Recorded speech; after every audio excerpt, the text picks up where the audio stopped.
Hello and welcome again to Telecom TV. We are here in Barcelona at Mobile World Congress 2016. It's getting noisy out there, as you can probably see or hear through the glass walls of our studio. I'm talking with Michael Fitzgerald, who is Global Practice Leader for the CME division of Hewlett Packard Enterprise. Michael, good to see you. Thanks for talking to us. Welcome. We've heard, I know that you work in the strategies around transformation in organisations. Interesting job. And the IT transformation within large companies. And of course HPE is by definition a large company. So there's been a lot of talk in the industry across the world about transformation occasioned by technologies in the main, but not always. So because of IP, because of cloud computing, because of NFV, because of 5G and so on. That is bringing about massive change. Now let's come to you, which is this. We've been hearing very recently about something called the Telco glass ceiling. And as I said in my intro there, we've got glass walls on our little studio here, but what on earth is a Telco glass ceiling? Okay, so let me give you a data point. BT's recent report suggests a 95% cost reduction in data and a tenfold increase in the average consumption of data through broadband. So at one end of the spectrum, the industry is going through some fairly major changes, and there's a lot of blurring of the edges, and disruption is extremely real. So at one end of the spectrum we have the need to innovate around the network using SDN, NFV, all of these technologies to absorb that scale at a price point which is affordable for the telcos. And there's an awful lot of effort going into that. Most strategies are dominated by that. At the other end of the scale, there's digital service providers and a lot of new devices, a lot of new applications, a lot of new ways of working. Take organizations like Netflix, for instance, recently gone from a handful of countries to over 130. Their market capital has gone through the roof. They use the network because it's there, not because they're a network company. So you've got these two very, very different models colliding. In the case of the telcos, the reality is that they're used to working in a regimented fashion, building out the telco network. But if they don't adopt and don't embrace agile and digital ways of working, they won't be able to seize the revenue opportunities that go with that. And we characterise that as inside out, that kind of stretching the model to try and cope with diversification. And the reality is that our view is that won't work. And that inside out stretching is a restriction. We call that restriction the telco glass ceiling. Is it a matter of technology? Is it a matter of organisational psychology? Is it a matter of the culture of the business, or what? All of the above. On the one hand, moving to new technologies and introducing what we call the telco card, and I'll come back to that in a minute, is itself a major organisational and cultural shift. On the other extreme, the way digital service providers work. So take, for instance, in a given country, there'll be 3, 4, and definitely less than 10 major telecommunication service providers. Whereas and they're used to working in a fairly regimented fashion. They have structured functional silos. They take a long time to get things to market. They're risk averse, and they're very organised and managed. It's a command and control environment. Digital service providers, on the other hand, they tend not to be fast followers. They've got clear value propositions. They've got lean ways of getting things out the door. They're not IP fixated on owning IP. They partner, they co-create, they collaborate, and they're fast. So they don't match. So our view is that if telcos don't grasp the opportunity to do both in some form or fashion, then they'll be left behind. They'll be left with an environment which, although it might be a network consolidation play, they'll be stuck with being marginalised into effectively being the taxman for what effectively are digital services of the future. Good, that's a really good and interesting explanation. Now the next and obvious question is, so given that some, if not all, of the big tier 1 type operators adhere to that particular mould, how do you get them to change? we recommend an outside-in approach. So if inside out equals telco glass ceiling, it's the rubber bands are going to keep you from moving out. What's going to help you do both? Well, first of all, we've heard a lot of talk around ideas like the composable enterprise, where everything's made up of perfectly formed digital bits that all know each other and can talk together without any effort. Fantastic idea. Good idea. Great idea. Yeah. The reality is that it's a messy business of evolving, but with that in mind. So our recommendations are think outside in. So think of the world as a digital world already, and we've come up with techniques to do that. We've got models to do that, and central to that model is the idea of what we call a digital cross-plane. There are 5 planes. There's the customer bit, the digital process bit, the platforms bit, the markets that you'd like to partner and go into bit. But there's a digital cross-plane which says, how do we take this telco cloud idea, the emerging networks, cloud platforms, and the digital disciplines that allow you to join all that stuff up and plan for the future?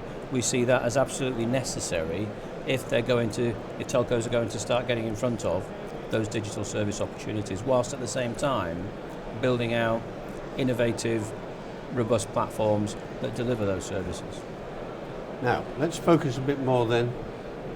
So the telcos, presumably, understand the situation they're in, most of them, and most of them want to do something about it, unless they just want to become fat pipes and just say, but most of them don't want to be that. Nobody's yet said, no, I'm content to be a fat pipe provider, and that's the end of it. They want to add value to it.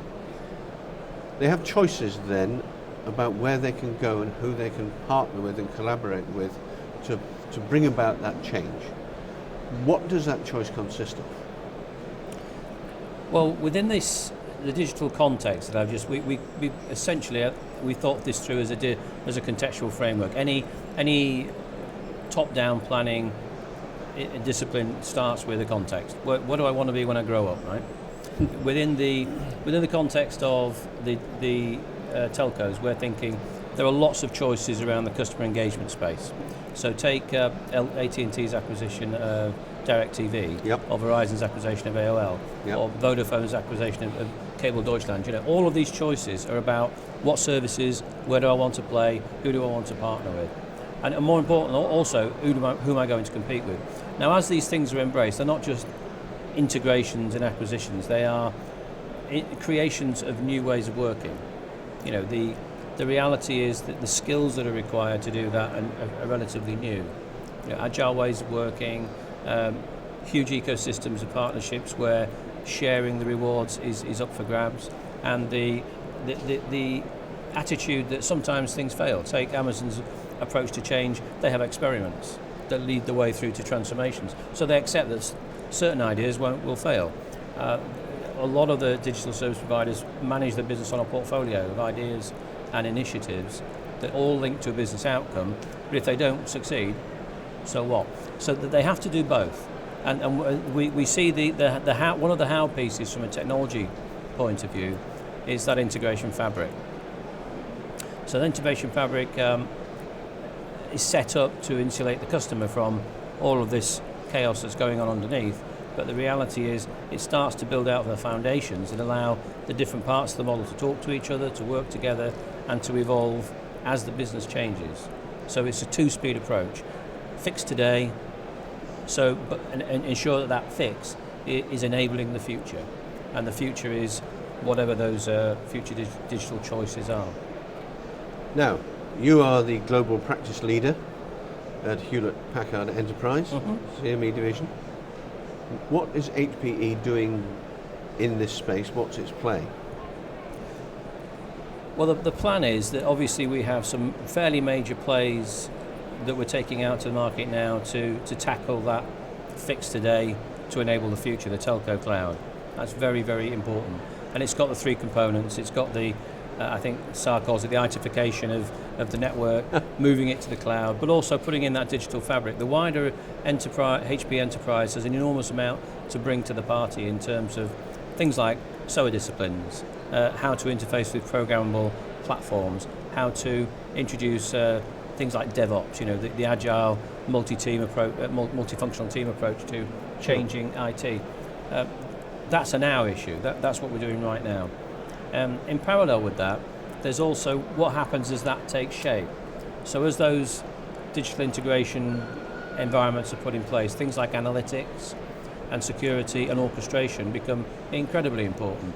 So they get played into that. The future obviously then around co-creating and collaborating on integrating businesses and helping our partners, as we would see the telcos, change. Now, do you find that most telcos understand that the position that they are in, and that there is a need to bring about a transformation if they're going to be successful? Or do you find there's resistance and within the culture saying, we've done pretty well for the past 120 years, I think we can carry on a bit longer? I think that we've got, we're doing okay, thank you. I think that time's coming to an end. I think the reality is that every pound's a prisoner. These guys have got to get in front of this challenge.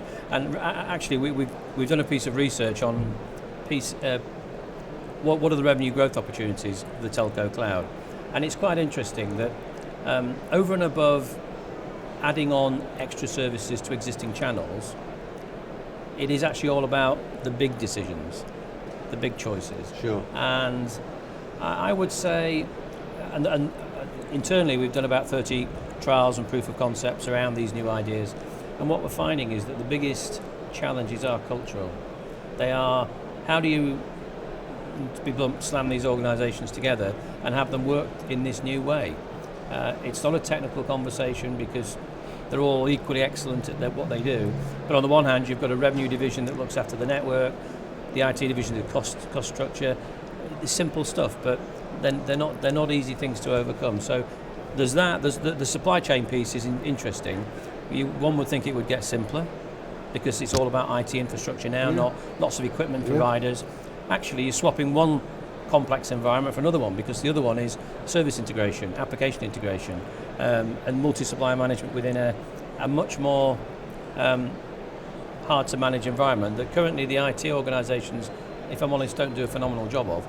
Put them together, that's going to be the new challenge. So it's organisational and it's behaviour in the main. It's really interesting, isn't it? Because it's we're here at this enormous show, and it's chalk and cheese because there are the suits here. There's plenty of suits around us, and there are big stands around here, and there are plenty of developers and those on the outer fringes of applications, all the rest of it, who they'd rather die than wear a suit, and they won't work 9 to 5. They won't do anything like that. They do their own things. Bringing these two cultures together is going to be quite a challenge. Well, the other side of it is the go-to-market side. Yeah. So I'm successful at partnering with an organisation. So one could say, well, Netflix have they've got a market cap as big as Time Warner from absolutely nothing. That's not fair. Well, that's life. That's life. How do you get in front of it? So the go-to-market side, you're not going to take guys who currently sell minutes and packages and tariffs to go sell concepts, solutions, and new